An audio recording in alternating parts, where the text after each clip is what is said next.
Christopher Horner, over a year ago, wrote the book Red Hot Lies, How Global Warming Alarmists Use Threats, Fraud, and Deception to Keep You Misinformed. See, this isn't new fraud, the climate gate. It just confirms that it's conscious. I mean, here's an example. They'll show you the last 50 years of warming and have the hockey stick only showing a small part of it to make it look like it's going up. But when you pull back, you find out it's hardly a rise compared to what's happened in previous centuries. And they know this. And they know polar bears can swim, and they lie about that because they look cute and cuddly and they can scare kids saying that penguins can't swim. And they've been caught in a lot of other frauds. So we have the expert who's been to 6 of these globalist, global government, global taxation meetings. And he's Christopher Horner, Red Hot Lies, How Global Warming Alarmists Use Threats, Fraud, and Deception to Keep You Misinformed, Regnery, 2008. He also wrote The Politically Incorrect Guide to Global Warming, 2007, New York Times bestseller. So this is the kind of guy we like, somebody who was devastatingly accurate even before the latest information came out. So we're going to talk about the constitutional crisis. We're going to talk about Obama saying, I don't care. I'm going to ram this, even if Congress doesn't go with this treaty. I'm going to have the EPA order it. I mean, as if he's Hitler or Joe Stalin. We now have the internal treaty that says the third world actually has to make double the cuts, which will actually destroy their economy. They suckered the third world into getting behind it, believing they were going to get some goodies. Now they find out it's really about the IMF and World Bank further looting them. So we'll get his take on that as well. Christopher Horner, let's talk about what's currently happening and where you see this process going. And then let's talk about the fraud of these individuals. Well, on the international stage, Alex, it's going as expected. They have kicked any treaty or something that might be a treaty into next year, and Copenhagen will result in an historic agreement to meet again in Mexico City next year, which is how these have all turned out year after year, which is why I've stopped going. And this actually was supposed to be a treaty-producing conference, but months ago we realized it was not going to be. So where it leaves us is we'll get a promise of billions. We don't know how much. The demand is over $100 billion a year just from us, and the offer on the table is something under $10 billion a year from us, which is 10 too many. They're even talking about 3.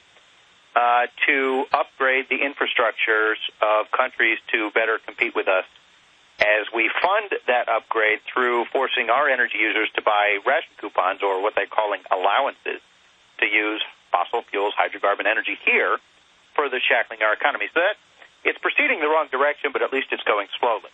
Let me tell you what Mexico City is now.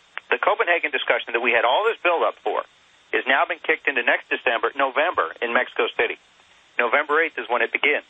Imagine the build-up for this conference next year when our elections are on November 2nd next year, which means every Senate race has to have both candidates answer the question, will you vote to ratify Kyoto 2? Every single race has to confront that question. Every single House race must have both candidates confront the question, would you vote up or down to tell EPA they can't do this on their own? So we've got the international track. It's being delayed. We've got the domestic cap and trade. That's being delayed. That's good. The more sunshine that gets on this stuff and disinfects it, the more people see it, the more outrage they get. Well, Chris, let's not just glaze over the bombshell, because I should have. You are one of the leading experts, not just on the fraud of man-made global warming, or change, as they call it, when we've had climate change for 4 billion years. You're one of the leading experts on the politics of this as well. So I mean, you've been fighting this for decades. Specifically, you just said that Copenhagen is derailed. What I'm saying is you're going to see a lot of press releases. You do every December. It's going to be a historic agreement to meet again next year. That's what every year has produced. Every conference. And as I said, I went to a bunch of them, and they became very tiresome. They have my picture up on the wall as a climate criminal, get the hippies following me around with cameras and everything else, stealing my trash. It really isn't worth going for them to emerge at the last hour with tears in their eyes, waving around a piece of paper declaring Greenpeace in our time, and it's just a piece of paper admitting that they will do nothing more than agree next year. Now, that's a big deal because it makes it 2010 the year of Kyoto 2. Yes. 2010 the year of cap and trade. There's no reason, except Republicans are very skittish about these issues, which is, their fault. That's not my burden, that this should not be a campaign issue for everybody, and that includes those Republicans who voted for this, 8 of them, 2 of them seeking higher office, by the way, as well as Yeah, let's list them. Let's list who's. We got Graham doing it. We have out of office the globalist Newt Gingrich. Who are the Republicans supporting this treason? Well, there was this guy, Mike Castle in Delaware, who's now running for the Senate seat. Then we've gotten, you can see a great town hall meeting where he gets his head handed to him by a bunch of Delawareans who do not, blue hens, I guess what you call them, I don't know what their name is, who did not care for this. I mean, it was a wonderful moment. The look in his eye. He says the easiest job in the world until they started paying attention, and he voted for one too many tax increases, this being the biggest tax increase, cap and trade, in American history. Then you've got this guy, Mark Kirk, who's running for the Senate to replace this Roland Burris, Barack Obama's old seat. He's a Republican from the North Shore who said, well, I voted in favor of cap and trade because it satisfied the narrow parochial interests of my wealthy district, but I would vote to represent the whole state of Illinois. Well, I can't respect that kind of dance. That's just insulting, and, I don't know why that's any better than a liberal who's going to vote that way anyway. So was he, apparently. There were 6 other Republicans. There's a guy, Leonard Lance, in New Jersey, who put on his website, some people put up on their websites his constituent mail, in which he boasts, hey, don't worry, this is actually a wealth transfer from most of the rest of the country to the coastal elites. He said it moves money from Ohio and Pennsylvania and Missouri out to New Jersey and California. It does. Yeah. So we've got people who, frankly, I won't miss them. And, well, they're pirates, but there's also some other people in the Republican leadership supporting it. Well, Lindsey Graham is the only... Well, okay, here's our problem in the Republican Senate. Lindsey Graham is, according to people in South Carolina, vying to be the Secretary of Defense because Robert Gates is on his way out. And to do so, he's ingratiating himself with the Obama administration by pushing cap and trade as a bit of a proxy for John McCain, who even this time is not supporting it. I say yet, but at least he's not supporting it. So Graham's working with John Kerry and Joe Lieberman to find tripartisanship on this, but Graham brings no one with him. And he's considering himself not even running for re-election, as I understand. I could be wrong.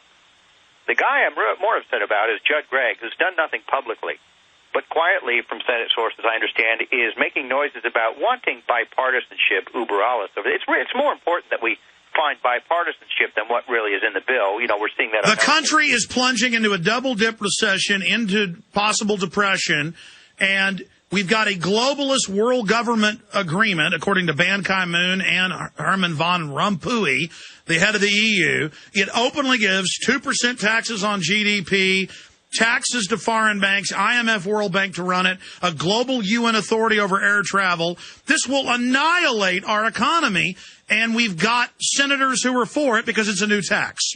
Yeah, we've got people who really... They've been there too long. Judd Gregg's retiring, and he's generally a decent, as far as these things go, member of the Senate. But he thinks that bipartisanship before he leaves is very important. I disagree. This is the biggest tax increase in American history. The president said that the purpose of it was to cause your energy prices to, quote, necessarily skyrocket. That's not a side effect they're working on. It's the point. He's admitted this. Well, what about Maurice Strong's quote in 1992 about it's our job to destroy the industrial society? Maurice Strong, that was his fantasy of a novel character, but that's actually how he feels. I've testified next to him in the Senate Foreign Relations Committee, and you'd never know. He's this very unassuming-looking man who holds these terrible anti-population, anti-growth, anti-development views that are pervasive among the people pushing this energy rationing scheme. Isn't this really all about eugenics? At the bottom line, a bunch of control freaks want to be able to decide literally what you eat and what you do and how many kids you have. All about? No, but I will say this. The population zealots, the pro-state, the pro-tax, the anti-growth, the anti-development, anti-property rights, the persistent communists, the fallen communists, they're all on this. So I can't say it's all about that. The global governance types love it. There's a bunch of rent seekers, GE, Duke Energy, Exelon. They're all looking to pick your pockets in the name of... No, I understand there's a giant ship of pirates, but at its core, from my research, the rationale of the big elites supporting it is we got to cut off people's energy. I mean, look at the communist Chinese last week saying, we'll sign on to this if you have a global one-child policy. Right. In fact, China even, I think it was 2 years ago in Bangkok at one of these negotiations, said that they wanted to sell us carbon offsets. I have this in Red Hot Lies, by the way. No one else has covered this except one public source where I found it. The Chinese proposed getting carbon offsets recognized under Kyoto to sell Europe and us, derived from their coercive family planning policies. What they said, Alex, was our emissions are now at X, and they would be at, 1.9X if we didn't have our policies in place. Therefore, these are emission reductions. They're not. They're emissions avoided by rather cruel totalitarian policies, but they wanted carbon offsets. And the UN, this group that runs Kyoto, the UNFCCC and the Europeans, thought that was a wonderful idea because that's really what a lot of people are in this for encouraging. Of course, there's no doubt. But there's not a universal motivator. Remember, Enron got this thing going. I know this because I worked for Enron at the time. In 97, they told me it was my number one priority to get a global warming treaty internationally, exempt India and China because they were building coal-fired power plants there. Oh, is that how you woke up, Christopher? That's how I got into this. Yes, I was innocently practicing law, and they told me that I was director of federal government relations for Enron for about 3 weeks, and they told me to do this, and I told them to do something else, and we parted ways. But, that was my eye-opening experience. I wasn't aware that these things actually went on, believe it or not. Wow, you're an amazing guest. I'm really impressed. I mean,